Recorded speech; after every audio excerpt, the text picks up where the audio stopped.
আসসালামু আলাইকুম প্রিয় দর্শক, অন্য মঞ্চের আলাপচারিতায় আপনাদের সকলকে আমন্ত্রণ জানাচ্ছি। দুদিন আগে বেগম খালেদা জিয়ার জানাজায় অংশ নিয়ে ভারতে ফেরার পর পররাষ্ট্রমন্ত্রী এস জয়শঙ্কর একটি প্রেস কনফারেন্সে অংশ নিয়েছে। একটি প্রেস কনফারেন্স না, প্রেস মিট করেছিলেন। সেই প্রেস মিটে এক সাংবাদিকের প্রশ্নের উত্তরে তিনি কিছু কথা বলেন, যে কথাগুলো খুব ভালোভাবে নজর করার মতো কথা। সাংবাদিক তাকে প্রশ্ন করেছিলেন যে বাংলাদেশের ব্যাপারে আপনি বাংলাদেশের কাছ থেকে কি ধরনের ব্যবহার প্রত্যাশা করছেন এখনো পর্যন্ত? আপনি কি মনে করেন যে বাংলাদেশের সাথে আপনাদের সম্পর্কের যে বর্তমানে যেখানে এসে দাঁড়িয়েছে সেটা কত দূর সেটা তার এগিয়ে যাবে, সেটা আরো ভালো হবে, সেই ব্যাপারে প্রশ্ন করেছিলেন। তার উত্তরে জয়শঙ্কর, ভারতের পররাষ্ট্রমন্ত্রী, যে কথাটা বলেছিলেন সেই কথাটায় প্রথমে সেটা শুনুন। But you can also have bad neighbors. Unfortunately, we do. Now, when you have bad neighbors, and if you look to the one to the west, if a country decides that they will deliberately, persistently, unrepentantly continue with terrorism, we have a right to defend our people against terrorism. We will exercise that right. How we exercise that right is up to us. Nobody can tell us what we should do or not. We will do whatever we have to do to defend ourselves. It's a common sense proposition. Now, again, as I said, a lot of it is goodwill. Many years ago, we agreed to a water sharing arrangement, because the belief, the underpinning of that was, it was a gesture of goodwill, because for good neighborliness we were doing it. But if you had decades of terrorism, there is no good neighborliness. If there is no good neighborliness, you don't get the benefits of that good neighborliness.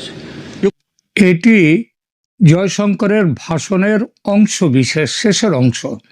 তার আগে ছিল, তিনি বলেছিলেন প্রতিবেশী দু রকমের হয়, একটা গুড নেইবার্স, ভালো প্রতিবেশী, আর একটি ব্যাড নেইবার্স।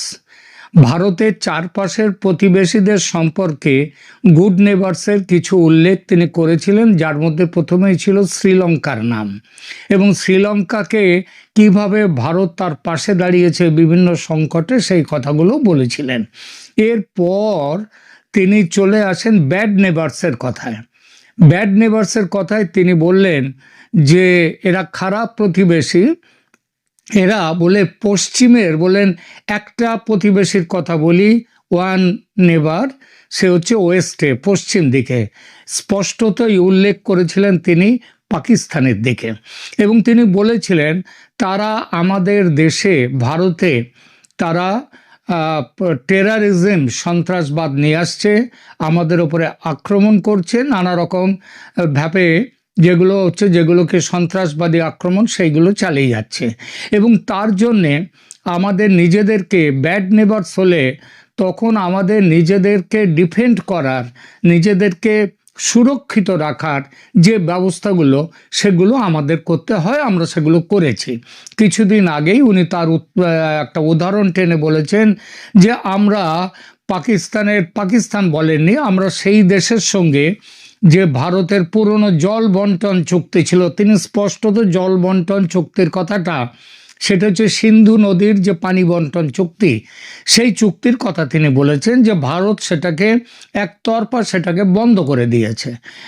এটা বলেন। দ্বিতীয়ত তিনি বলেন অপারেশন সিন্দুর দিয়ে তিনি তাদের ভারতের নিজেকে সুরক্ষিত রাখার চেষ্টার কথা, সেই কথাও তিনি বলেছেন। তিনি জয়শঙ্কর যে দেশটির নাম করেননি উদাহরণ হিসেবে, কিন্তু প্রশ্নটা ছিল কিন্তু বাংলাদেশের প্রেক্ষিতে। বাংলাদেশকে তিনি গুড নেবার্সের মধ্যেও উল্লেখ করেননি, আবার ব্যাড নেবার্সের মধ্যেও তিনি বাংলাদেশের নামটা উচ্চারণ করেননি। কিন্তু তিনি যেটা বুঝিয়ে দিতে চেয়েছেন পাকিস্তানের উদাহরণ দিয়ে, বিশেষ করে অপারেশন সিন্দুর এবং তার আগে সিন্ধু জল বন্টন চুক্তিকে বাতিল করে দেয়া, এই প্রসঙ্গটা তুলেছেন, যেটা খুব ভালোভাবে মিলে যায় বাংলাদেশের পরিস্থিতির সঙ্গে। আপনারা জানেন যে বাংলাদেশেরও গঙ্গা নদী জল বন্টন বা গঙ্গা নদী পানি বন্টন যেটাই বলেন, সেই পানি বন্টনের চুক্তি শেষ হয়ে যাবে 2026 এই বছরে। এবং তারপরে যদি এই চুক্তি পুনর্নবীকরণ না করা হয়, তাহলে সিন্ধু নদীর জল বন্টনে পাকিস্তানকে সিন্ধু নদীর জল বন্টন চুক্তি ভেঙে বাতিল করে দিয়ে পাকিস্তানের সামনে যে বিপদ খাড়া করে দিয়েছে ভারত, সেই একই বিপদ গঙ্গা নদী জল বন্টন চুক্তির বন্ধ করে দিয়ে দিলে ভারত ও এই বাংলাদেশও সেই বিপদের সম্মুখীন হবে। কিন্তু এটা হচ্ছে একটা দিক। আর একটা দিক হচ্ছে, যেভাবে অপারেশন সিন্দুর করা হয়েছিল পাকিস্তানে, তাদেরকে ভারতের সার্বভৌমত্ব এবং সুরক্ষা সুনিশ্চিত করতে, সেই একই অবস্থা কি বাংলাদেশের জন্য অপেক্ষা করছে? ভারতীয় বাহিনীর তরফ থেকে আরেকটি অভিযান? জয়শঙ্কর সরাসরি একথা বলেননি, কিন্তু উত্তরটা দিয়েছেন। দেখুন, বাংলাদেশের সাথে ভারতের সম্পর্ক, এটা বাংলাদেশের জন্মের শুরু থেকে নানা রকম টালমাটাল অবস্থার মধ্যে দিয়ে গেছে। অনেকটা সেই লাভ অ্যান্ড হেট রিলেশন, যেটাকে বলে প্রেম এবং ঘৃণা, দুটোই মাঝে মাঝে এসছে। কিন্তু বর্তমান সরকারের আমলে এবং এখন বাংলাদেশে যেভাবে যে একটা ঘৃণার সম্পর্ক চলছে, সেই ঘৃণার সম্পর্ক কিন্তু এর আগে কোনো দিন ছিল না। আপনারা যে কোনো সরকার, সে এরশাদ সরকার হোক, জিয়াউর রহমানের সরকার হোক, কোনো সরকারের আমলেই কিন্তু ভারতের সাথে সম্পর্ক, কিংবা খালেদা জিয়ার আমলে ভারতের সাথে, আর শেখ হাসিনার কথা তো বলাই বাহুল্য, তার আমলে তো সব থেকে ভালো সম্পর্ক ছিল ভারতের সাথে গত 15-16 বছর ধরে। কিন্তু বাংলাদেশের অন্যান্য শাসক যারা আওয়ামী লীগের সঙ্গে নেই বা আওয়ামী লীগ ছাড়া শাসকরা, তাদের সঙ্গে ভারতের সম্পর্ক কিন্তু সবসময়ই এত খারাপ জায়গাতে যায়নি। মাঝে মাঝে সেখানে একটু খারাপ প্যাচ এসছে, দাগ এসছে, কিন্তু সেটা কখনোই আজকের মতো এক নাগাড়ে এতটা খারাপ জায়গাতে পৌঁছয়নি। এই জায়গায় যাতে না পৌঁছয়, তার জন্যে ভারতের তরফ থেকে কিন্তু অনেক রকম চেষ্টা করা হয়েছে। এই চেষ্টাগুলো কেউ না মানলেও মানতেই হবে। ভারতের কেউ, কোনো সরকারি প্রশাসনে, কেন্দ্রীয় সরকারের, তারা বলেননি যে বাংলাদেশকে দ্বিখণ্ডিত করা, ত্রিখণ্ডিত করা ইত্যাদি বলেননি, বাংলাদেশের সাথে যুদ্ধের কথা বলেননি। কিন্তু বাংলাদেশের যারা সরকারে রয়েছে, সরকারের প্রধান উপদেষ্টা, তিনি বারংবার ভারতের 7 সিস্টার্স নিয়ে যে বক্তব্য রেখেছেন, সেই বক্তব্য কিন্তু যুদ্ধের হুমকি। এমনকি তিনি চীনের সাথে তিনি যোগাযোগ করে তিনি বলেছেন যাতে চীন যাতে 7 সিস্টার্সের দিকে নজর দেয়। এবং এই সরকারের, বাংলাদেশ সরকারের একটি, যারা ওই বিডিআর বিদ্রোহ নিয়ে তদন্ত কমিশন, যিনি সেই কমিশনের চেয়ারম্যান যিনি ছিলেন, তিনি প্রাক্তন সেনাকর্তা, এবং শুধু তাই নয়, তিনি প্রধান উপদেষ্টা মোহাম্মদ ইউনূসের খুব কাছের মানুষ। সেটা তিনি বলেছেন যে এই সময় ভারতের 7 সিস্টার্সকে বিচ্ছিন্ন করার চেষ্টা করা উচিত বাংলাদেশের চীনের সাথে হাত মিলিয়ে। এবং এছাড়া ওই জামাতে ইসলামীর নায়েবে আমির তাহের, ডাক্তার তাহের, তিনিও বলেছেন যে 50 লক্ষ সেনা নিয়ে ভারত আক্রমণ করবে। বা আমাদের ভারতের তরফ থেকে একমাত্র অসমের মুখ্যমন্ত্রী তিনি আক্রমণের কথাও বলেননি বাংলাদেশ। তিনি বলেছেন আমাদের চিকেন স্নেক নিয়ে, ভারতের চিকেন স্নেক নিয়ে অনেক কথা বলছেন বাংলাদেশের নেতা মন্ত্রী, তারা মানে উপদেষ্টারা। কিন্তু মনে রাখতে হবে বাংলাদেশেরও 2টো চিকেন স্নেক আছে। এই কথাটি বলেছেন, এর বাইরে কথা নয়। তো এই গত বেশ কিছুদিন ধরে ভারত সেই জন্য কখনোই বাংলাদেশের সাথে সম্পর্ক খারাপের ব্যাপারে উদ্যোগটা ভারতের পক্ষ থেকে নেওয়া হয়নি। সেটা সবটাই করেছে, পুরোটাই করেছে বাংলাদেশ সরকার, বাংলাদেশ সরকারের সাথে যারা যুক্ত তাদের পক্ষ থেকে। এই পরিস্থিতি যাতে না থাকে তার জন্যে ভারত একটা বড় সিদ্ধান্ত নিয়েছিল, সেটা হচ্ছে তারেক রহমান যাতে দেশে ফিরে আসেন, ফিরে এসে যাতে তিনি দেশটাকে বাংলাদেশের সাথে ভারতের সম্পর্ক উন্নয়নের ব্যাপারে চেষ্টা করেন। এবং সেই জন্যেই আপনারা সবাই জানেন যে ভারতের কাছ থেকে একটা সমঝোতার করে বা সমঝোতার সবুজ সংকেত নিয়ে তারেক রহমান দেশে ফিরেছেন 17 বছর পর। তিনি গত নভেম্বরের সম্ভবত 16 তারিখে তিনি বলেছিলেন তার দেশে ফেরাটা তার একক সিদ্ধান্তের ওপর নির্ভর করে না, মানে অন্য অনেকের মতোই তার একক সিদ্ধান্তের ওপর নির্ভর করে না। এই কথাটা বলে তিনি যেটা বোঝাতে চেয়েছিলেন যে আন্তর্জাতিক শক্তির তাদেরও দখল রয়েছে, তারাও ঠিক করবে তিনি ফিরবেন কবে, কিভাবে ফিরবেন। এবং তারপরেই তিনি বলে দিয়ে দিলেন, আবার ডিসেম্বরের মাঝামাঝি এসে বললেন তিনি 25 তারিখে ফিরছেন দেশে। তাহলে কি নিশ্চিতভাবেই বোঝা যায় যে যাদের কাছ থেকে এককভাবে নির্ভর করে না, যাদের সবুজ সংকেত পেয়ে তিনি দেশে ফিরলেন, তারা তাকে সবুজ সংকেত দিয়েছে। এই ব্যাপারে কোন দেশ সবুজ সংকেত দিয়েছে? দুটো দেশের নাম উঠেছে, এক আমেরিকা এবং দ্বিতীয় ভারত। আমেরিকা গত বেশ কিছুদিন ধরে বাংলাদেশের সাথে সম্পর্ক কেমন হবে, বাংলাদেশ সমস্যার সমাধান কিভাবে হবে, সে ব্যাপারে ভারতের ওপরে নির্ভর করেছে, ভারতকে দায়িত্ব দিয়েছে। এবং সহজভাবেই বলা যায় যে ভারত সরকারের সাথে আলোচনা করেই, ভারত সরকারের সাথে কিছু বিষয় সমঝোতা করে তারেক রহমান দেশে ফিরেছেন। এই পরিস্থিতিতে দেখুন তারেক রহমানের দেশে ফেরা সেটা কতটা স্মুথ হয়েছে, যে তার বিরুদ্ধে কোনো জায়গায় কোনো রকমভাবে কোনো প্রতিবাদ কিংবা কিছু হয়নি। তারেক রহমানের কাছে কি প্রত্যাশা ছিল ভারতের, সমঝোতাটা কোন কোন সূত্রের ওপরে ভিত্তি করে? সেটার মধ্যে বড় জিনিস হচ্ছে যে বাংলাদেশকে গণতান্ত্রিক ব্যবস্থায় ফিরিয়ে নিয়ে আসা।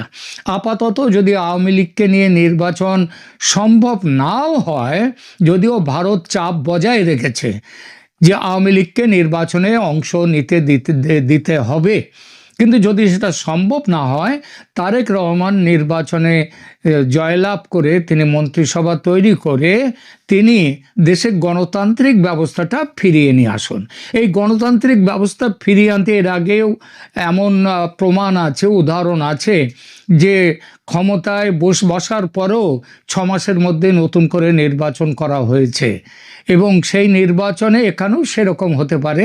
ভারতের এইটা ছিল প্রত্যাশা, গণতান্ত্রিক ব্যবস্থায় বাংলাদেশ পেরুক, বাংলাদেশ স্থিতিশীল হোক, বাংলাদেশ যে সমস্ত যারা সন্ত্রাসবাদী আছে তাদের উপরে লাগাম লাগাক, এইটা ছিল ভারতের প্রত্যাশা।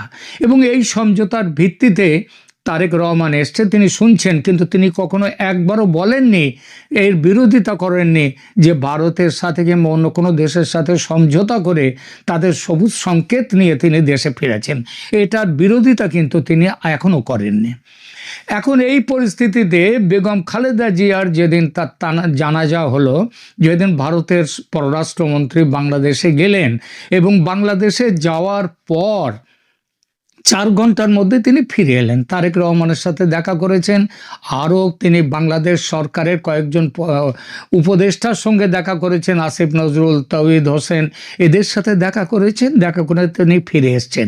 তারপরেই একটা খবর বাংলাদেশ থেকে পাওয়া যাচ্ছে যে সেই দিনই বিকালে যে সেটা হচ্ছে জামাতে ইসলামের নেতারা এবং একটা বড় দল তারা তারেক রহমানের সঙ্গে দেখা করেন, এবং তারেক রহমানের সঙ্গে মিলে তারা একটি নির্বাচনের আগে, সম্ভব হলে তারা খুব চেষ্টা করছে নির্বাচনের আগেই একটা জাতীয় সরকার গঠন, অবশ্যই আওয়ামী লীগকে বাদ দিয়ে যে সরকারে থাকবে তারেক রহমানের দল বিএনপি এবং জামায়াতে ইসলামী।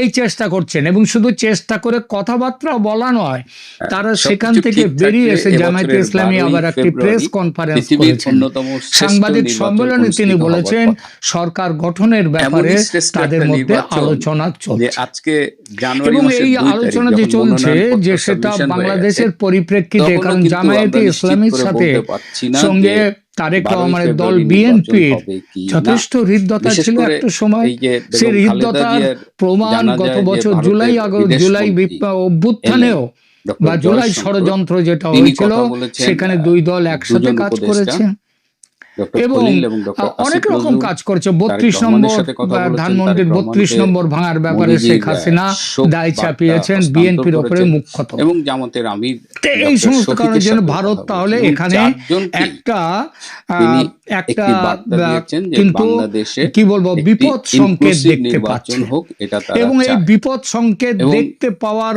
পরে তারপরেই কিন্তু আমরা দেখলাম যে জয়শঙ্কর গতকাল তার জামাতের ওই আমির প্রেস ডক্টর মিট শফিক তারেক বা রহমানের সংবাদ সাথে মিটিং সম্মেলনটা করেছেন। করেছেন। আবার ইতিহাসে ডাকসুর কিছু যে মুহূর্ত ছাত্র আসে শিবিরের নেতারা যখন কেবল তারাও শব্দ আবার দিয়ে তারেক দেশের রহমানের সীমানা সাথে মিটিং রক্ষা করেছেন। করা যায় অর্থাৎ না।